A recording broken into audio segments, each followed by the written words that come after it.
প্রিয় দর্শক, আসসালামু আলাইকুম। আজকে আপনাদের একটা গুরুত্বপূর্ণ রোগের চিকিৎসা সম্পর্কে আলোচনা করব, যেটা আমাদের দেশে প্রায় সবার কাছে সব খামারেই কম বেশি 12 মাস লেগেই থাকে।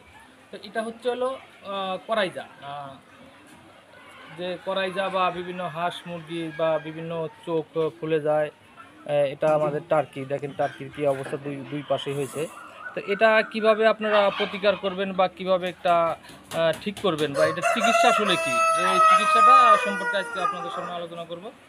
তো এটা আসলে খুব বেশি আহ, চিকিৎসা বা খুব বেশি, এটা তো দেখতে অনেকের কাছেই মনে হয় যে এটা মনে হয় অনেক কঠিন কিছু কাজ। আসলে খুব বেশি কঠিন কিছু না। আপনারা যদি ঠিকমতো 3 থেকে 5 দিন বা 7 দিন এটাকে ঠিকমতো করতে পারেন, তাহলে আশা করি এটা ঠিক হয়ে যাবে। তো আমি আপনাদের এখন এটার যে কীভাবে ট্রিটমেন্ট করতে হবে, কি চিকিৎসা দিতে হবে, সেটা আমি আবারও আপনাদের ভালোভাবে দেখানোর চেষ্টা করতেছি। এই দেখেন, এটা হচ্ছে করাইজা, চোখের দুই পাশে। এটা মূলত ঠান্ডা থেকে হয়। প্রথমে ঠান্ডা লাগে, তারপরে এই ধরনের প্রবলেমগুলো হয়। তো আমি এটা বিস্তারিত আপনাদের সামনে এখন দেখানোর চেষ্টা করব।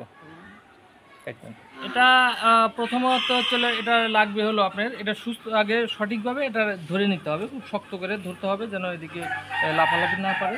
আর এটার একমাত্র ট্রিটমেন্ট, প্রথমত এর কাজ হচ্ছে হলো একটা সিরিঞ্জ লাগবে আপনার, 3 মিলি সিরিঞ্জ বা ছোট বড় যে কোনো সিরিঞ্জ হতে পারে।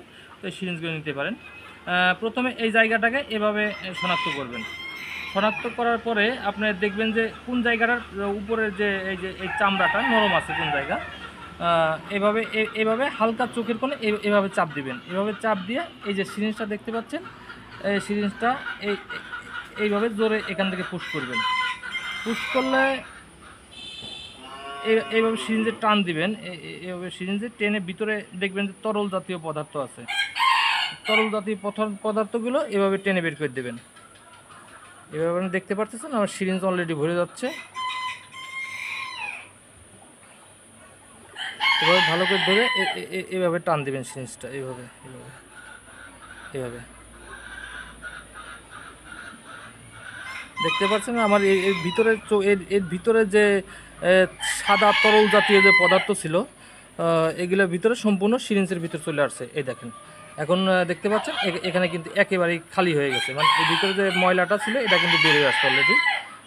আর এই যে দেখতে পাচ্ছেন, এই দেখেন, এই যেগুলো দেখেন, এভাবে তরল জাতীয় পদার্থ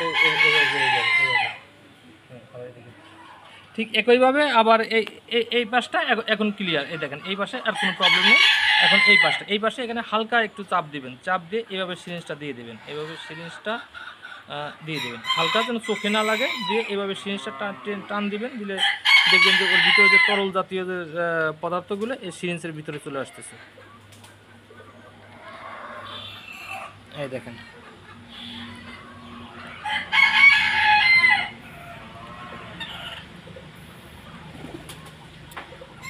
দেখেন এখন আগের আগের পার্থক্য আর এখনকার পার্থক্য দেখেন।